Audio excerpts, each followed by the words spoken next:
Hoje é o primeiro dia útil, mas ele já começou a trabalhar ontem, cumprindo algumas promessas que fez durante a campanha. Vocês se lembram que ele tinha prometido acabar com os sigilos de 100 anos impostos pelo ex-presidente Jair Bolsonaro para diversos assuntos, desde as visitas que a primeira-dama recebia, visitas oficiais, carteira de vacinação de Jair Bolsonaro, dados sobre o inquérito que inocentou o então general da Ativa, Pazuello, a participar de um evento político no Rio de Janeiro, né?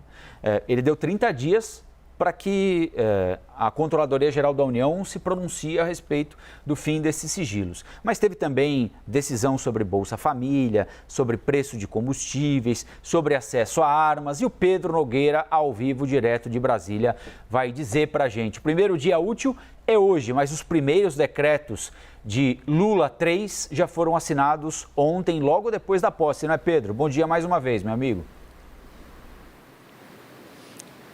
Bom dia, Colombo. Bom dia novamente a todos que nos acompanham. Colombo, a gente que trabalha com política aqui em Brasília tem que cair da cama já lendo o Diário Oficial da União, que é onde saem as principais medidas do governo federal. E o de hoje está bastante rico em conteúdo para a gente entender o tom desse novo governo, que é, como você afirmou, é o primeiro dia útil, então essas primeiras medidas já estão na praça. Eu trouxe aqui um resumo de algumas delas. A primeira, claro, a estrutura de todos os ministérios, trabalho extensivo da equipe de transição que já está expresso para que o governo comece no primeiro dia já funcionando. Também a medida provisória que garante o pagamento do Bolsa Família de R$ 600, principal promessa de campanha do governo de Luiz Inácio Lula da Silva. Outra medida que também foi promessa de campanha é a determinação para que a Controladoria Geral da União apresente em 30 dias, um parecer sobre os sigilos centenários da administração pública, os sigilos pelos quais ficou famoso aí também o governo Jair Bolsonaro. Lula também prorrogou por mais 60 dias a isenção de tributos federais nos combustíveis, uma medida econômica também de impacto. Lula tirou do processo de desestatização algumas estatais, ou seja, algumas empresas que não vão ser mais privatizadas. São elas os Correios, a EBC, que é a empresa brasileira de comunicação, e também a Petrobras.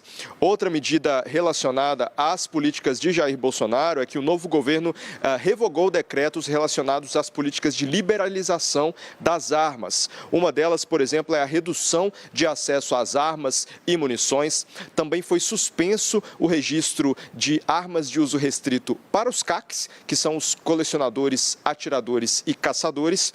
E também foi suspensa a autorização para a criação de novos clubes de tiro. As medidas na área ambiental também já foram dispostas nesse primeiro dia. Lula determinou ao Ministério de Meio Ambiente e Mudança do Clima, que é o novo nome desse ministério, ele precisa apresentar em 45 dias a regulamentação do Conselho Nacional de Meio Ambiente. O novo governo também restabeleceu a política de combate ao desmatamento e também a governança do do Fundo Amazônia, para dar destino a 3,3 bilhões de reais em doações internacionais para combater o crime ambiental.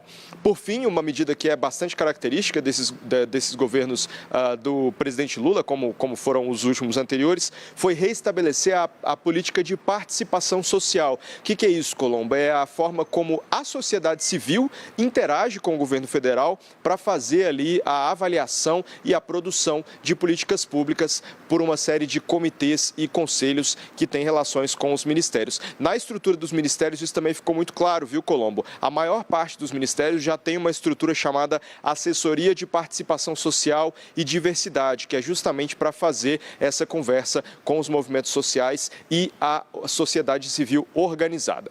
Volto com você, Colombo.